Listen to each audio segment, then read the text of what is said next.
ये कहानी उत्तर भारत के एक छोटे से गांव में शुरू होती है, जहां पुराने जमाने की एक बड़ी हवेली खड़ी थी। इस हवेली का नाम था शांति निकेतन, लेकिन वहां शांति से ज्यादा भय का वास था। गांव वालों का कहना था कि इस हवेली में एक भूत रहता है, जिसे सीआईडी वाला भूत के नाम से जाना जाता था। कई साल पहले इस हवेली का मालिक देवेंद्र सिंह नाम का एक धनी आदमी था। देवेंद्र एक बेहद चालाक और शक्की स्वभाव का इंसान था, जो हर किसी पर शक करता था। उसे ये डर सताता रहता था कि लोग उसके पैसे चुरा लेंगे। इस डर में उसने अपने सबसे करीबी लोगों पर भी विश्वास करना छोड़ दिया था। उसने हवेली में सीक्रेट कैमरे और माइक्रोफोन तक लगवा दिए, ताकि हर किसी की जासूसी कर सके। गांव वाले मजाक में उसे सीआईडी वाला कहने लगे थे, क्योंकि वह खुद को एक जासूस की तरह समझता था।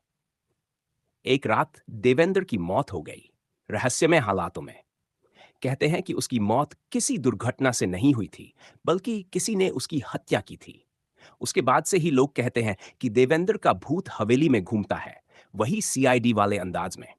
वह अब भी हवेली के हर कोने में नजर रखता है, और जो भी उसकी हवेली में आता है, उसे सजा देता है। लोगों का मानना है कि उसने मरने के बाद भी अपनी निगरानी जारी रखी है, जैसे वह अब भी अपने पुराने शक और डर में जी रहा हो। कई बार रात को लोग हवेली के पास से गुजरते हुए किसी के चलने की आवाजें सुनते थे, लेकिन वहां कोई नहीं होता था। हवेली के खिड़कियों से कभी कभी रोशनी भी झलकती थी, मानो वहां कोई जासूसी उपकरण अब भी काम कर रहे हों।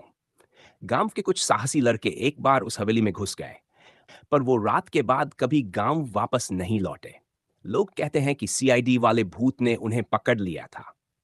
आज भी अगर कोई हवेली के पास से गुजरता है, तो उसे लगता है कि कोई उन्हें देख रहा है, मानो देवेंद्र का भूत अभी भी अपनी हवेली की रक्षा कर रहा हो। गांव वाले उस हवेली के पास जाने से बचते हैं, क्योंकि वहां से लौटने वाला कोई नहीं होता। कहते हैं कि जो भी हवेली में दाखिल होता है, उसे वहां से बाहर निकलने के लिए अपने सबसे बड़े राज का खुलासा करना पड़ता है, वरना सीआईडी वाला भूत उसे कभी नहीं छोड़ता। सीआईडी वाला भूत, भाग 2, भूत का राज। पहले भाग में आपने जाना कि कैसे देवेंद्र सिंह, जिसे लोग सीआईडी वाला कहते थे, अपनी हवेली की मौत के बाद भी निगरानी कर रहा था। अब गांव में कई अजीब घटनाएं होने लगी, जिनका कोई तर्कसंगत जवाब नहीं था। गांव के प्रधान के बेटे अमन ने हवेली में घुसने का फैसला किया। वह मानता था कि भूत जैसी कोई चीज नहीं होती। उसके साथ उसके दोस्त राकेश और दीपक भी थे। तीनों ने तय किया कि वो एक रात हवेली में रहेंगे और गांव वालों को साबित करेंगे कि वहां कोई भूत नहीं है। रात के समय तीनों ने टॉर्च और कैमरे लेकर हवेली की तरफ कदम बढ़ाया। हवेली के दरवाजे से गुजरते ही उन्हें अजीब सी ठंड का एहसास हुआ। हवेली में घुसते ही वहां की हवा भारी हो गई, फिर मानो कोई उन्हें देख रहा हो। दीपक ने मजाक में कहा, लगता है सीआईडी वाले भूत ने हमारा स्वागत किया है। वे हवेली के हॉल में पहुंचे और देखा कि दीवारों पर लगी पुरानी तस्वीरें धुंधली हो चुकी थीं, लेकिन उनमें से एक तस्वीर बिल्कुल साफ थी, देवेंद्र सिंह की तस्वीर।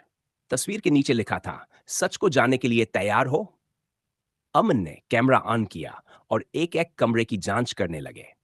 सब कुछ पहले तो सामान्य लग रहा था, लेकिन तभी अचानक हवेली के एक कोने से सीटी की आवाज आई।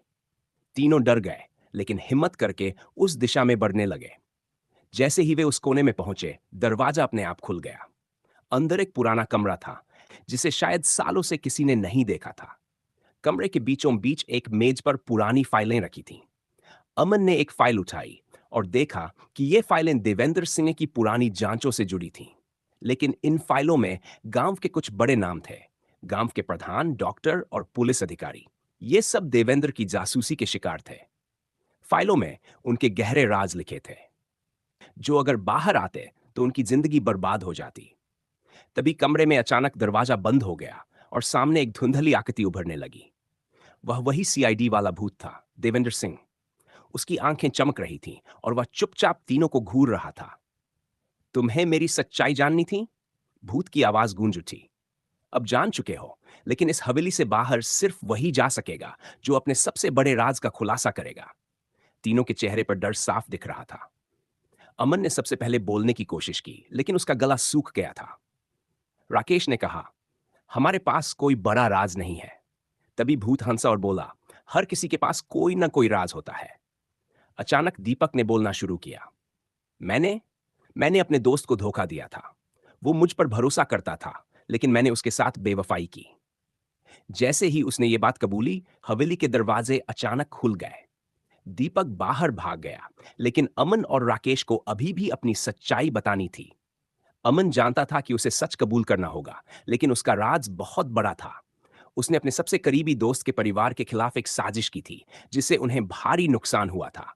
उसकी ये सच्चाई उसे अंदर से खा रही थी। क्या अमन और राकेश भी अपनी सच्चाई कबूल कर पाएंगे? नमस्ते दोस्तों, मेरा नाम गुरजंट सिंह है और आप देख रहे हैं मेरे चैनल कहानियां जुवन। आप सभी का प्यार और सपोर्ट चाहिए।